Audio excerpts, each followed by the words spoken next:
Start చేస్తాను. Next ఉంటుంది very very important తెలియదు. ఎగ్జామినేషన్ మీకు state and prove fundamental theorem of algebra అంటాడు. State and prove fundamental theorem of algebra.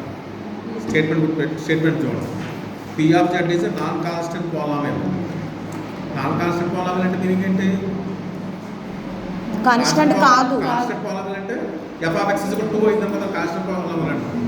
F of x 0 అయింది constant polynomial అంటే. అలాగే F of x 2 + 3x అయింది అనుకోండి, అది constant polynomial. Non constant polynomial. ప్రతి p of z is non constant polynomial కనుక అయితే then there exists small a be a complex number such that p of a equal to 0.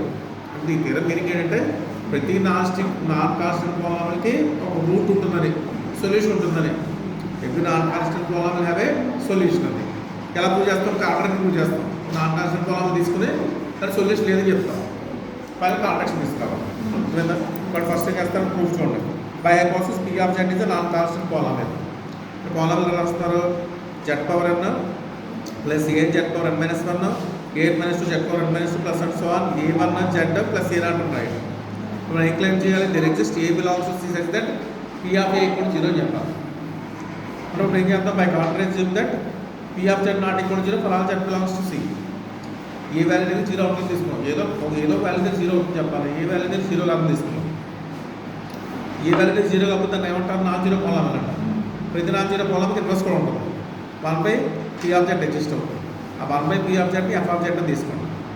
f of z is equal to 1/p of z. ఇప్పుడు modulus of f of z కట్టుకోండి. Modulus of 1/p of z 1/1 value less than equal 1 అవుతుంది. For all z belongs to c. అంటే మొత్తం complex స్కేల్లో దీని value ఎంత అవుతుంది? మనకి modulus of f of z ఏమవుతుంది? 1 అవుతుంది. అంటే మొత్తం కాంప్లెక్స్ ఫీల్డ్లో ఈ f అనేది ఎంటైర్ ఫంక్షన్ అయింది.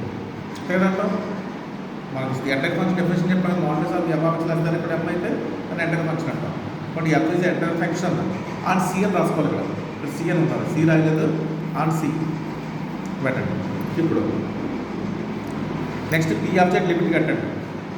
p ఆఫ్ z లిమిట్ అంటే అవుతుంది z అంటే p ఆఫ్ z. z అంటే ఇన్ఫినిటీ, ఆ పాలినామియల్ రాయండి. లోపల z పవర్ కామన్ తీసేయండి. z పవర్ కామన్ తీసేయండి. z అంటే ఇన్ఫినిటీ అనుకోండి, z పవర్ ఉంటే ఇన్ఫినిటీ కదా అవుతుంది.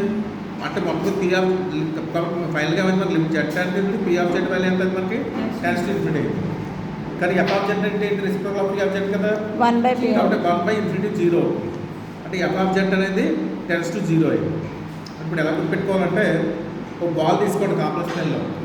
ఆ మొత్తం ఓవరాల్గా అయితే modulus f of z less than 1. ఒక వాల్యూ ఏమవుతుంది? మనకి లిమిట్ ఎంత వస్తుంది? 0 వస్తుంది. బట్ ఎలా తీసుకుంటాం అంటే ఈ బాల్ బయట ఏమో modulus f of z less than 1 తీసుకోండి, బాల్ లోపలేమో 0 తీసుకోండి. అంతే. 0 టెన్స్ టు ఇన్ఫినిటీ వస్తుంది కదా. రెండు కండిషన్ రాయండి. మొత్తం కాంప్లెక్స్ అంతట్లో కూడా ఫంక్షన్ మాడ్యులస్ ఎంటైర్ ఫంక్షన్ కూడా modulus f of z less than 1 వచ్చింది. దాన్ని ఎక్కడ అప్లై చేస్తారు? బాల్ బయట అప్లై చేయండి. బాల్ లోపల మాత్రం వేరే మనం డిఫైన్ చేస్తాం. ఇక్కడ చూడండి, బాల్ లోపల డిఫైన్ చేస్తాం. చూడండి, in particular modulus of f of z less than 1 where modulus of z greater than r బయట రాస్తారు. Next f is bounded entire function అయింది. బౌండెడ్ ఎంటైర్ ఫంక్షన్ ఎందుకంటే ఏం చెప్పచ్చు? మనం థియరం ప్రకారం modulus of f of z less than equal to m అని చెప్పచ్చు. అంతే కదా. ఎంటైర్ ఫంక్షన్ అయితే బాల్ మీద ఉంటుంది. ఇప్పుడు బాల్ మీద ఎంటైర్ ఫంక్షన్ కాబట్టి ఇది బాల్ రాయండి.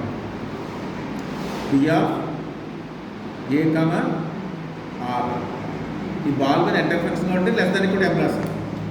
కాబట్టి బాల్ లోపల అయితే modulus f of z value less than equal to 1 అవుతుంది, less than equal to m అవుతుంది. బాల్ బయట అయితే లెస్ దాన్ 1 అవుతుంది. అర్థమైందా? బాల్ లోపల less than equal to m, ball బయట less than 1. But k is equal to maximum 1, m తీసుకోండి. అంటే మొత్తం మీద ఏమైంది మనకి? Modulus f of z less than equal to k for all z belongs to c అయింది. does not ఇది belongs to c complex numbers c అయింది. Therefore మనకు లెవేస్తేనే చెప్పాం. లెవేస్తేలో modulus f of z less than equal m అయింది అని చెప్పాం. మనం f డాష్ ఆఫ్ z 0 చెప్పాం. లెవేస్తేనే ప్రూవ్ చేస్తాం కదా. లెవేస్తేనే చెప్పాం modulus of f of z less than m for all z belongs to అయితే అని చెప్పాం. మనం f కాన్స్టెంట్ ఫంక్షన్ చెప్పాం. అంతే కదా. ఇక్కడ ఎప్పుడైతే మనం modulus of z less than equal to m వచ్చిందో f కాన్స్టెంట్ ఫంక్షన్ అయింది. f constant 1/p of z కూడా కాన్స్టెంట్ ఫంక్షన్ అయింది. అంటే p of z constant function అయింది. కానీ మనం టీ ఆఫ్ జెడ్ ఏం తీసుకున్నాం ఇక్కడ నాన్ కాన్స్టెంట్ ఫంక్షన్ తీసుకున్నాం కాంటెక్స్ట్ వచ్చింది.